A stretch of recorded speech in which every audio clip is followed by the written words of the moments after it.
मानव समाचार, मानवता के हक में।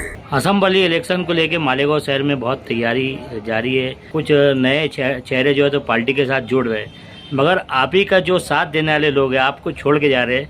और कहीं ना कहीं आपके ऊपर यह आरोप भी लग रहा है कि आप 5 साल नाकारा रहे, आपने 5 साल काम नहीं किए। इसके ऊपर आप क्या बताना चाहेंगे? जब कोई भी इलेक्शन आता है तो आने जाने का एक सिलसिला होता है, जो आने जाने वाले लोग एक खास जज्बे के तहत ये काम करते हैं।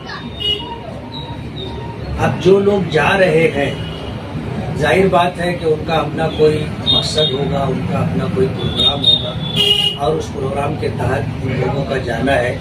और अभी जैसे ये कहा जाता है कि आपके साथ रहने वाले बहुत सारे लोग, लेकिन आप मीडिया से जुड़े हुए हैं, सिवाय चंद नामों के आप और नाम नहीं बता सकेंगे। और मैं आपको ये यकीन दहानी कराना चाहता हूँ कि जो लोग गए हैं, अभी इलेक्शन अक्टूबर में है, आप देखोगे इंशाल्लाह वो वापस भी आ जाएंगे। जैसे मुफ्ती साहब ये एक बात है, रिजवान बेटी वाला भी 2 दिन 4 दिन पहले एक बाइट दिए थी कि मुफ्ती साहब का अगर काम है तो क्या मुफ्ती साहब बोला करते थे कि 4 जलसे में मैं पूरे शहर को समेट लूँ, तो आज उनको गली गली क्यों घूमना पड़ा?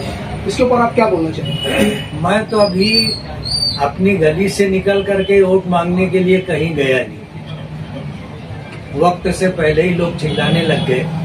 आपको पता है कि मैं कोई इलेक्शन में बहुत लंबा वक्त लेकर के इलेक्शन नहीं लड़ता। इलेक्शन जब करीब आ जाता है तो हमारा प्रोग्राम मुख्तसर होता है, लेकिन हम मर्दाना लड़ाई लड़ते हैं। और हमको वोट चाहिए तो हम जो वोट देने वाले वोटर हैं, हम घर घर जा कर के वोट मांगते हैं। और ये इल्ज़ाम जो मेरे मुताल्लिक कहा जाता है कि 2 जलसे में सबको लपेट देंगे और 4 जलसे में सबको लपेट देंगे, ना मैंने कभी 2 जलसे की बात की और ना कभी 4 जलसों की बात की। लेकिन मुझे ये बात अच्छी लगी, कम से कम 2 से 4 पे तो आया। अच्छा, दूसरा सवाल ये था कि मुस्तकिल डिग्निटी और फ्रेंड कॉन्फ्रेंस से लिए जो उसके अंदर सानिंद ने कहा कि हमारा गठबंधन 2024-25 तक था, 10 साल के लिए गठबंधन था, तो हमने हमारा फर्ज निभाया। अब मुफ्ती साहब की बारी, हम उनका फर्ज निभाया। देखो, इनसे मेरा कोई गठबंधन नहीं था। आज जो लोग हैं, मेरा गठबंधन मरहूम बुलंद इकबाल से था और मेरी अपनी पार्टी थी, जिस पार्टी से मैंने इलेक्शन लड़ा था, एनसीपी से। एनसीपी से मैं इलेक्शन लड़ा था। 2014 का इलेक्शन में हार गया था।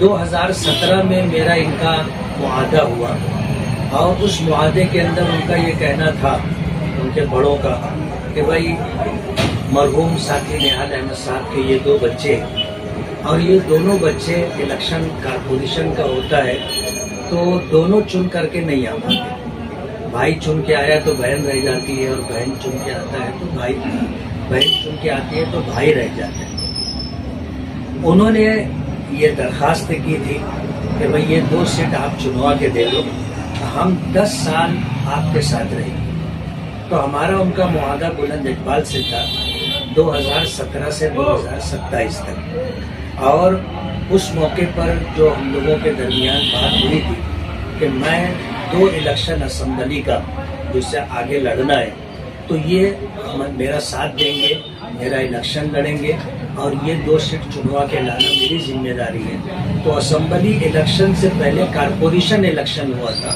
उस कारपोरेशन इलेक्शन में मैंने अपने सेफ वार्ड से, नयापुरा वार्ड से मैंने 1 सीट दी थी और उनके तकाजे पर जो वार्ड उन्होंने चाहा, इस्लामपुरा, वहाँ से 1 सीट दी थी। और पहले मैंने अपनी जिम्मेदारी पूरी की, उनको चुनवा करके लाए। उसके बाद उनकी जिम्मेदारी है, 2019 का इलेक्शन हुआ, उन्होंने मेरा हर तरीके से साथ दिया। बुलंद इकबाल थे इलेक्शन के करीब, जो भी सूरत हाल थी आपको पता है। अब 2024 का इलेक्शन है, इसमें उनकी जिम्मेदारी है।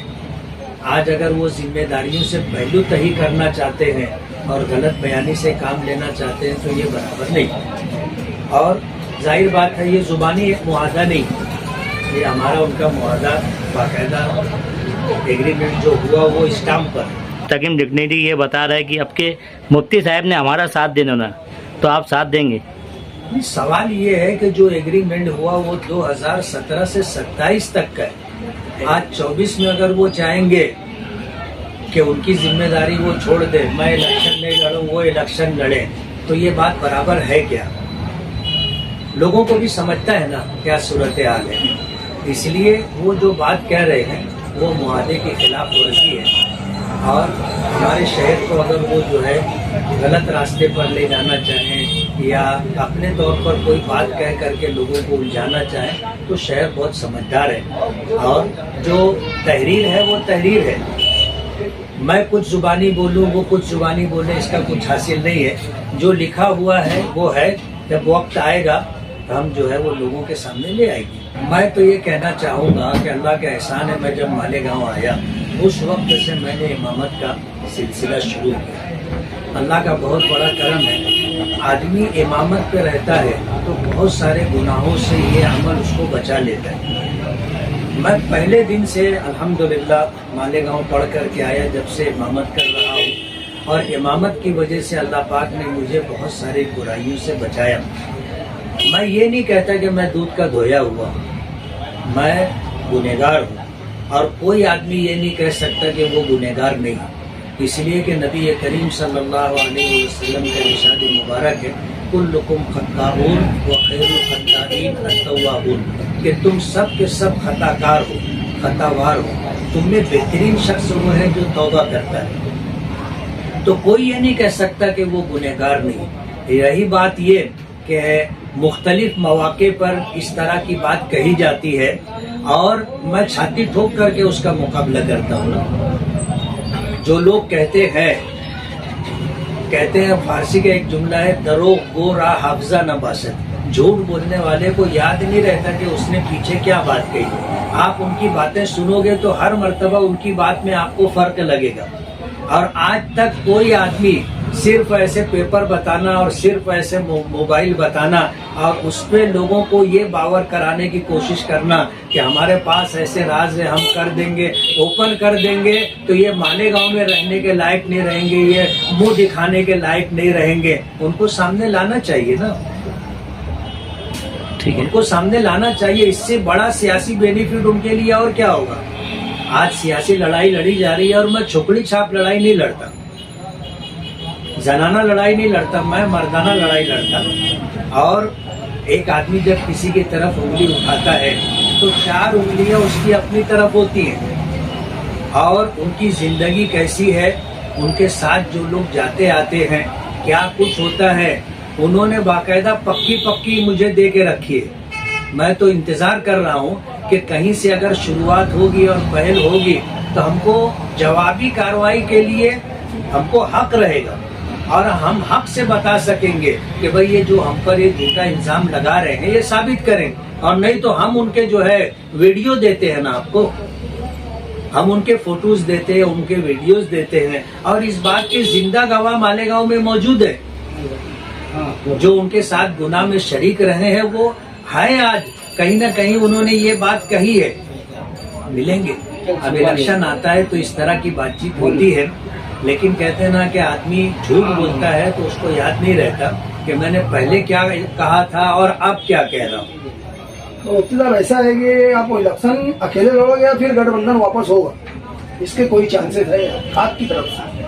असल में बात इतनी दूर चलेगी, कहते हैं ना किसी से अगर आदमी बिगाड़ करे तो उस बिगाड़ में इतनी दूर नहीं जाना चाहिए कि वो आदमी का रास्ता बंद हो जाए। किसी से ताल्लुकात आदमी अगर तोड़ ले तो इतने दिनों तक नहीं तोड़ के रखना चाहिए कि जोड़ना मुश्किल हो जाए। आज सूरत हाल जिस तरह की है, मैं अकेले इस बात का फैसला नहीं करूंगा। मेरे अपने सियासी मुशीर हैं, हमदर्द हैं, खैरखा हैं, सरपरस्त हैं, मैं उन लोगों से मशवरा करूंगा आइंदा आने वाले दिनों में क्या सूरत हाल बनती है, सबके बाहमी मशवरे से हम लोग फैसला लेंगे।